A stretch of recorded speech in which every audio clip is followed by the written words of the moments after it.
கோலி talk Kollywood news. Tirupati பிரதர்ஸ்ல Sivakarthikeyan நடிக்கும் ரஜினி முருகன். லிங்குசாமியோட திருப்பதி பிரதர்ஸ்ல சிவகார்த்திகேயன் நடிக்கும் படத்துக்கு ரஜினி முருகன் பெயர் வச்சிருக்காங்க.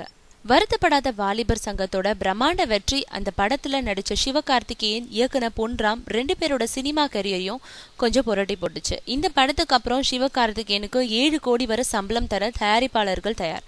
பொன்ராமுக்கு அதுதான் முதல் படம். படமும் நல்லா வந்திருக்குன்ற பேச்சு கிளம்பிய போதே இந்த கூட்டணியை தன்னோட திருப்பதி பிரதர்ஸ்ல ஒப்பந்தம் செஞ்சாரு லிங்குசாமி.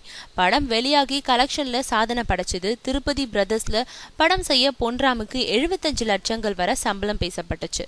அறிமுக இயக்குனர் ஒருத்தர் 2வது படத்திலேயே இவ்ளோ சம்பளம் வாங்குறது தமிழ் சினிமாவில இதுதான் முதல் முறை. படத்தோட ஸ்கிரிப்ட் வேலைகள் ஏறக்குறைய முடிஞ்ச நிலையில படத்துக்கு ரஜினி முருகன் பெயர் வச்சிருக்காங்க. வருத்தப்படாத வாலிபர் சங்கத்தை மாதிரியே இதுலயும் சூரி படம் நெடுக்க வராரு.